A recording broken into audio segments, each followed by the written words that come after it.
Babe, who's going to win the Champions League games tonight? Chelsea. And PSG or Man City? Who do you think? PSG or Man City? They're the other two teams in the other game. Manchester City. All right, cool. Yes, guys, welcome back to another video. Welcome to GBFC 2. It's been a bit of a break, actually, on this channel. I've took a bit of time. I told you guys in the main channel videos with the whole Super League stuff, it bogged me down, not just in a footballing sense, and like my motivation to talk about football, it kind of did dwindle because I just thought football was going down the pisser, it was going down the pan. And then after that, I was just, moving house. This is the new garden, by the way, if you didn't know.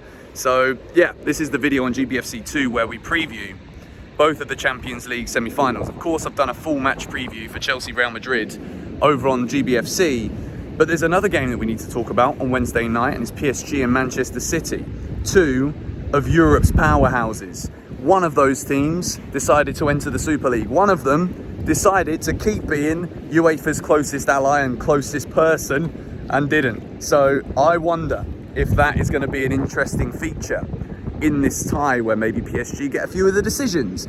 I don't know. We're going to go into that one in a moment. But first of all, I want to talk a little more about Chelsea and Real Madrid. And even though I focus primarily on the Chelsea team, the lineup, and Real Madrid's danger men in the main channel video on GBFC for the preview, I want to discuss and get you guys to get me your opinions in the comments below. Do you think there is going to be any kind of bias in any of the decision-making process during this game tonight from the referees in Chelsea's favour?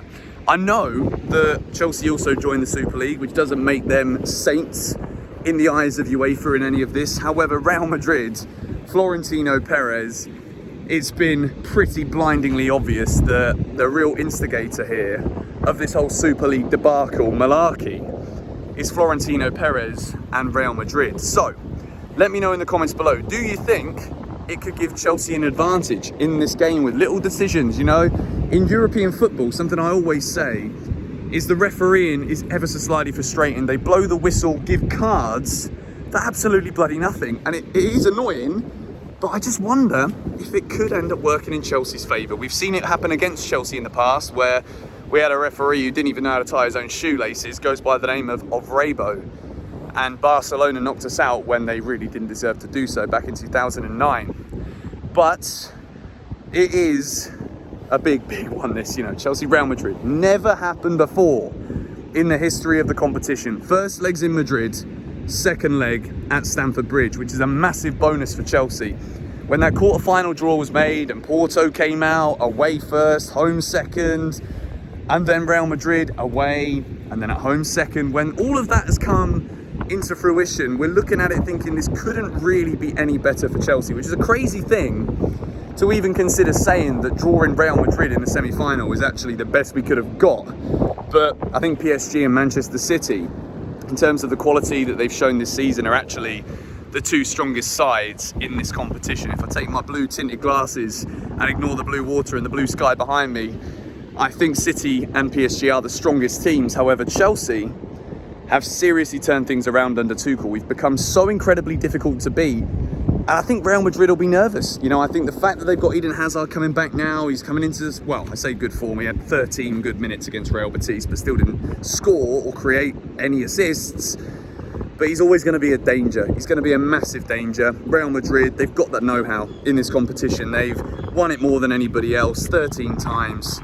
Chelsea are going to have their work cut out, but I firmly believe they can get the win. I gave my prediction over on the preview. I said Chelsea to win the game by 2-1. Let me know your score predictions for that in the comments below. We move into match number 2 between Manchester City and PSG. I think that this is, by all accounts, despite neither side never winning the competition, I think this is about as heavyweight of a tie as it could possibly be. It's money versus money. It is two teams whose absolute outright mission in the world of football right now isn't, I hope to join the Super League and make a load of money and put everyone else down the drain. It is to win this competition. The Champions League is the biggest competition in world football. And both Man City and PSG in particular, they came so close last year, losing in the final. You could argue that maybe they deserve to take it to extra time if they'd have taken some more of their big chances. Man City have been the serial bottlers in this competition. I said it in the videos where we talked about it in the quarterfinals, where I just expect City to slip up. And I think with the difference between the two sides here in the two-legged tie between City and PSG, I think PSG, despite never winning it, I think they just might have the edge because they've got through a semi-final before. They've dealt with this pressure. And I think, again, even though it's not an easy tie for Manchester City, if they lose it, I think despite winning the league almost in the Premier League, they won the Carabao Cup at the weekend, can't win the FA Cup because bloody Chelsea knocked them out. But I think it would be another failure for Pep Guardiola. I think he's got to look at the qualities he has within this team, how they have really struggled in this competition before. And I think that they've got to win it. And I think this year, they'll look at it as maybe one of the best chances they could have. Bayern Munich will be back stronger again next year. They seriously missed Lewandowski in that quarter-final. PSG put the nail in basically by knocking them out, saying, well, you know what? You needed your goal scorer. You didn't score enough goals. So here's the punishment. You're out the Champions League, Bayern Munich. So they're going to come knocking again. Julian Nagelsmann signed a 5-year deal at Bayern. That is a danger for European football.